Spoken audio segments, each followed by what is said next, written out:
Baiklah, Assalamualaikum warahmatullahi taala wabarakatuh. Kami daripada kumpulan 3 akan membentangkan teori pembelajaran. Nama ahli kumpulan bagi kumpulan 3 dianggotai oleh Iza Nur Akmal binti Zulkarnain, Muhammad Farhan bin Sajali, Nur Ain Nazira binti Muhammad Razak dan juga Muhammad Afiq bin Azmi. Baiklah, Assalamualaikum warahmatullahi wabarakatuh. Nama saya Muhammad Farhan bin Sajali dan nombor kad matriks CB210034. Jadi hari ini saya akan menerangkan berkaitan teori behaviorisme. Jadi teori ini dia diperkenalkan oleh beberapa tokoh iaitu Edward Lee Thorndike dan Wilhelm Friedrich Skinner.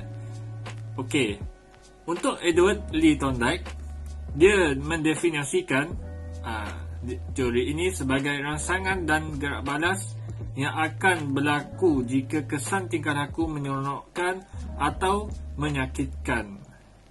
Di mana dia ada dua konsep ataupun prinsip, iaitu hukum kesediaan, hukum latihan dan hukum kesan.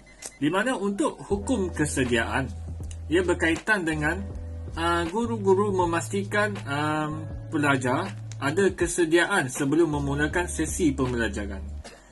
Selepas itu untuk hukum latihan pula, ialah latihan dalam pelbagai bentuk, selepas itu pelbagai tahap, kemudian ada pengulangan, latih tubi dan juga aplikasi kemahiran dan pengetahuan dalam situasi tersebut. Dan hukum yang kedua, hukum yang terakhir adalah hukum kesan, di mana hukum kesan ini dia terbahagi kepada dua, iaitu kesan yang menyeronokkan dan kesan yang tidak memuaskan. Baiklah, untuk kesan yang menyeronokkan, ia akan ada gerak balas berulang. Contohnya, pelajar tersebut dapat menguasai pelajaran dan guru akan memberi pujian terhadap pelajar tersebut dan ia akan merangsang pelajar tersebut dan akan berusaha dan berjaya untuk masa hadapan. Dan untuk yang tidak memuaskan, bila tidak menguasai pembelajaran, pelajar tersebut akan dikecam, dikritik dan dia tidak minat dalam pembelajaran. Itu adalah hukum kesan lah, contoh hukum kesan.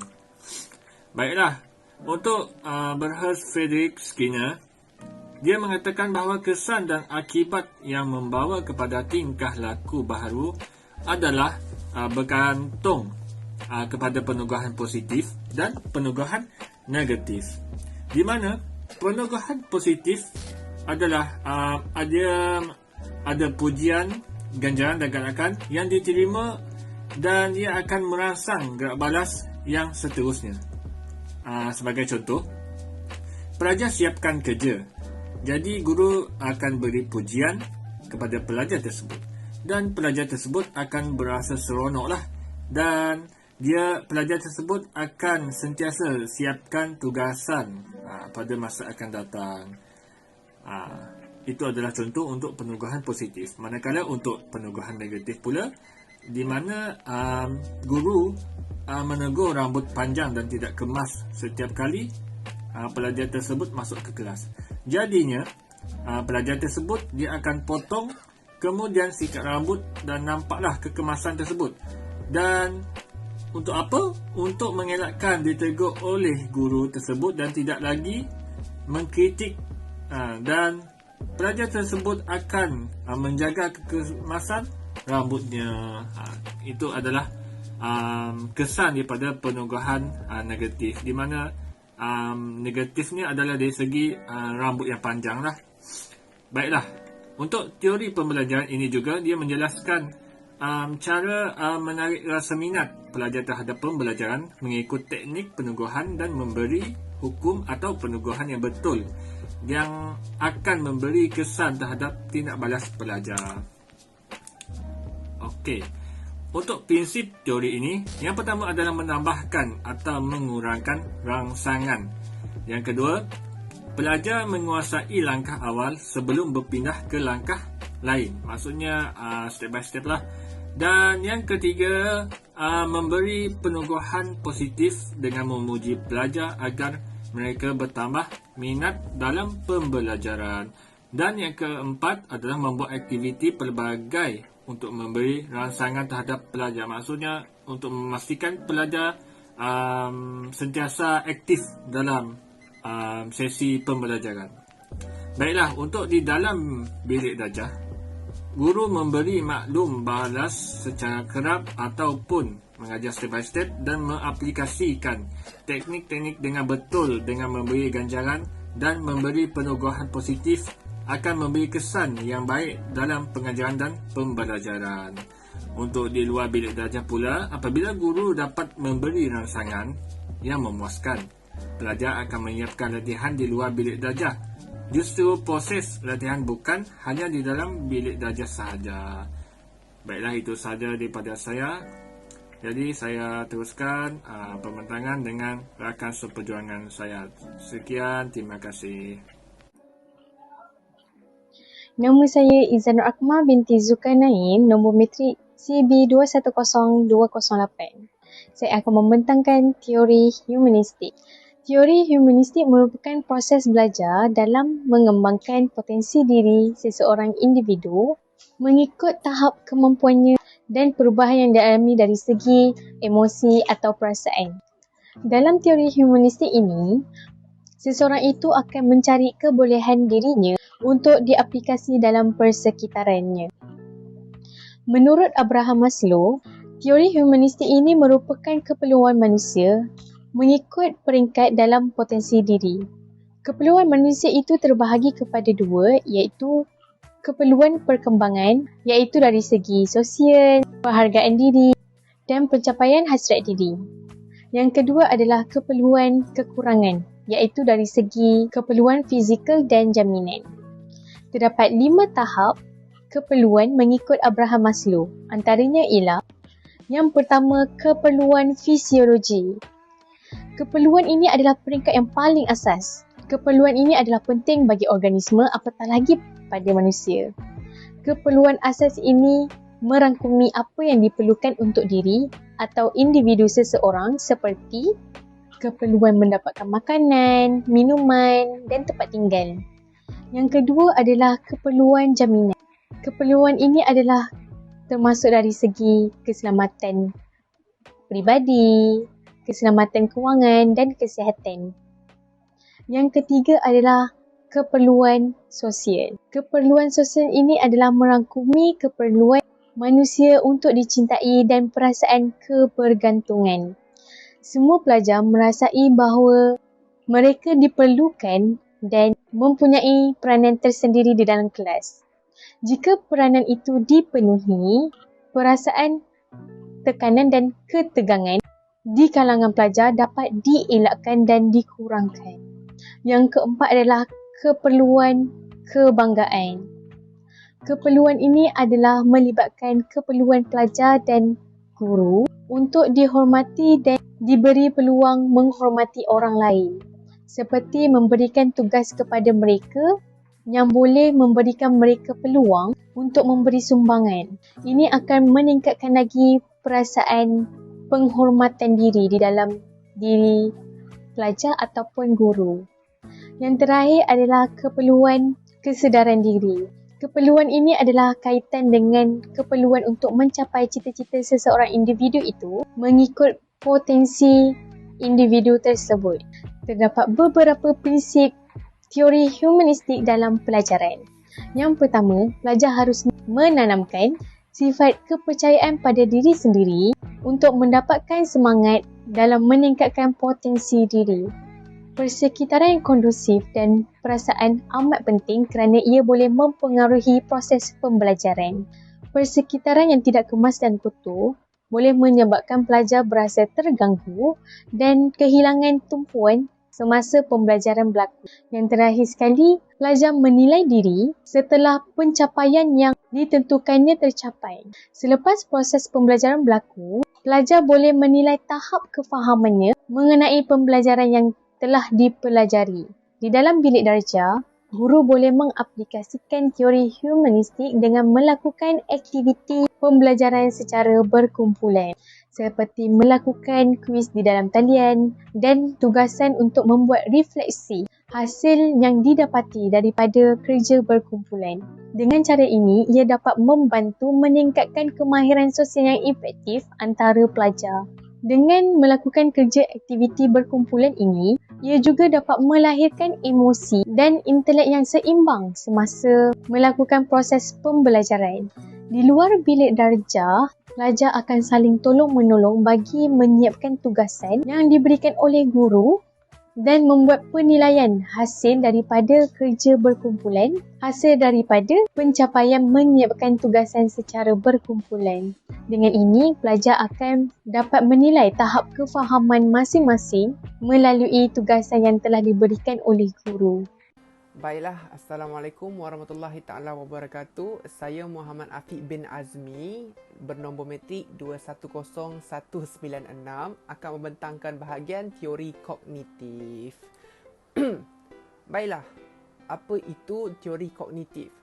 Teori kognitif ini, konsep pembelajaran dia adalah menerangkan bahawa pembelajaran adalah perubahan dalam pengetahuan yang disimpan di dalam memori. Teori kognitif ini juga bertujuan untuk menambah pengetahuan ke dalam ingatan seseorang individu tersebut dalam jangka masa yang panjang atau perubahan pada pengetahuan. Antara tokoh yang terlibat dalam teori kognitif ini ialah Jean Piaget, di mana beliau percaya bahawa pengetahuan adalah sesuatu yang dibina secara aktif oleh pelajar ataupun individu berdasarkan struktur kognitif mereka.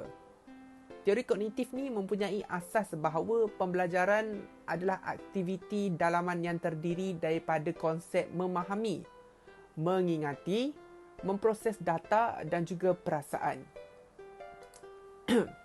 Baiklah, apa prinsip-prinsip dalam teori kognitif ni? Ada 3 prinsip yang kita dapat, yang kita boleh belajar.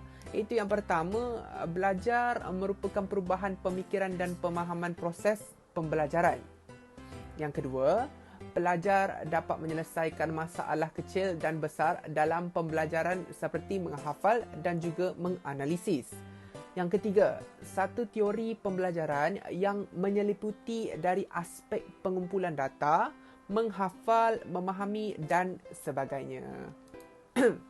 Baiklah, apakah contoh yang di dalam bilik darjah untuk menerangkan konsep teori kognitif ini? Okey, antaranya ialah guru boleh melakukan aktiviti soal jawab atau pertanyaan di dalam kelas di papan tulis dan seterusnya meminta pelajar untuk menjawab soalan yang telah diberikan. Dan pada masa yang sama, guru boleh menganalisis dan juga boleh mempelajari cara pemikiran pelajar-pelajarnya. Dan seterusnya, contoh untuk teori kognitif di luar bilik darjah, iaitu guru boleh membuat satu permainan yang melibatkan aktiviti seperti menghafal puisi, menghafal lagu atau menghafal fakta di luar kelas sebagai sebuah aktiviti yang menyeronokkan. Itu sahaja daripada saya. Saya Nur Aina Zira binti Muhammad Razak, nombor metrik CB210203. Saya akan membentangkan teori yang keempat, iaitu teori kontraktivisme. Kontraktivisme merupakan satu pembelajaran di mana pelajar membina pengetahuannya sendiri berdasarkan pengalaman yang sedia ada untuk membina pengetahuan yang baru. Bagi tujuan pembelajaran teori kontraktivisme ini merupakan untuk menggalakkan pelajar berfikir secara kreatif bagi menyelesaikan sesuatu masalah dengan cara sendiri. Terdapat beberapa tokoh berpendapat bahawa setiap pelajar membina pengetahuan sendiri berdasarkan pengalaman yang sedia ada, bukan menerima pengetahuan daripada orang lain. Di sini saya akan menerangkan 4 prinsip yang terdapat dalam teori kontraktivisme. Yang pertama, Pembelajaran berpusat kepada pelajar di mana pelajar membina pengetahuan dan kefahaman sendiri berdasarkan pengalaman yang sedia ada untuk membina sesuatu pengetahuan yang baru. Yang kedua, pelajar digalakkan berfikir secara kreatif di mana pelajar akan membuat sesuatu aktiviti untuk menyelesaikan sesuatu. Yang ketiga, guru sebagai pembimbing di mana guru berperanan untuk membantu pelajar dengan memberi cadangan kepada pelajar agar proses pembelajaran yang dilakukan oleh pelajar berjalan dengan lancar. Yang terakhir iaitu yang keempat bagi prinsip teori kontraktivisme ialah pelajar tidak akan menerima pengetahuan daripada seorang guru, di mana teori kontraktivisme ini merupakan pembelajaran berpusat daripada pelajar yang mana pelajar akan menerokai sendiri untuk menemui sesuatu jawapan. Perbezaan implikasi pembelajaran teori kontraktivisme di dalam kelas dan di luar kelas ialah di dalam kelas pelajar akan diberikan tugasan daripada seorang guru di mana pelajar harus menyelesaikan tugasan tersebut dengan berdasarkan pengalaman yang sedia ada, ataupun pelajar juga boleh berbincang dengan rakan sekelasnya yang lain untuk menemui jawapan yang dikehendaki. Manakala untuk luar bilik darjah pula, pelajar akan membuat satu eksperimen berdasarkan dunia sebenar dengan cara sendiri yang lebih menyeronokkan. Di samping itu, pelajar juga akan mudah memahami dan mengingati apa yang dibuat oleh pelajar berdasarkan eksperimen tersebut. Assalamualaikum warahmatullahi wabarakatuh. Jadi insyaAllah saya akan menerangkan berkaitan dengan teori konektivisme, di mana teori konektivisme ini adalah teori yang terbaru ataupun teori yang relevan untuk digunakan pada zaman sekarang, iaitu pada zaman yang teknologi yang penuh dengan era digital lah. Baiklah, di mana teori ini diperkenalkan oleh Jules Simon, di mana dia memperkatakan bahawa pembelajaran sebelum ini tidak sesuai dengan cara pengajaran dan pembelajaran pada zaman digital kini. Jadi dia mewujudkan satu teori yang baru, iaitu yang bernama konektivisme lah, di mana teori ini wujud pada 2008. Baiklah, definisi teori ini adalah pembelajaran yang digunakan pada era digital dengan menggunakan rangkaian internet, di mana teori ini adalah bertujuan untuk mengubah cara pembelajaran dahulu agar seiring dengan perubahan teknologi pada masa kini. Maksudnya teori ini dia banyak mempergunakan peralatan teknologi pada zaman sekarang, ya, seperti telefon, komputer, di mana ia adalah sebagai alat keperluan untuk berhubung antara guru dan pelajar. Di mana ia dapatlah menjimatkan masa dengan menggunakan platform Google Meet, Zoom. Baiklah. Dan untuk prinsip teori konektivisme, yang pertama adalah pembelajaran dan pengetahuan adalah kepelbagaian pendapat dan pandangan individu. Yang kedua, proses pembelajaran dapat dilakukan di luar persekitaran diri manusia sama ada secara langsung ataupun secara tidak langsung. Dan yang ketiga adalah dalam menghadapi kepadatan maklumat, kebolehan dalam memilih apa yang dipelajari sangat penting. Baiklah. Ketika di dalam kelas, guru boleh melaksanakan kelas pembelajaran secara elektronik dengan menggunakan komputer, telefon pintar ataupun sebarang media elektronik yang biasanya boleh diakses melalui sebuah jaringan, di mana ia sangatlah memudahkan sesi pembelajaran, di mana semua pelajar sudah tentulah suka dengan menggunakan teknologi ketika sesi pembelajaran. Seterusnya adalah di luar kelas, di mana pelajar akses maklumat dan memuat naik bahan pembelajaran yang diberikan oleh guru dengan melayari internet untuk menyiapkan tugasan menggunakan platform-platform yang telah ditentukan. Di mana ia mudahlah digunakan oleh pelajar hanya melayari internet sahaja ketika untuk mencari maklumat-maklumat, jurnal-jurnal, bahan rujukan, dan ia sangat mudah dan menjimatkan masa untuk belajar. Sebab itulah teori ini sangat relevan untuk digunakan pada era digital pada zaman sekarang lah, yang penuh dengan teknologi-teknologi yang baru. Jadi itu sahaja daripada kumpulan kami. Sekian, wabillahi taufiq wal hidayah. Assalamualaikum warahmatullahi wabarakatuh. Baik, itu sahaja daripada kami. Sekian, terima kasih.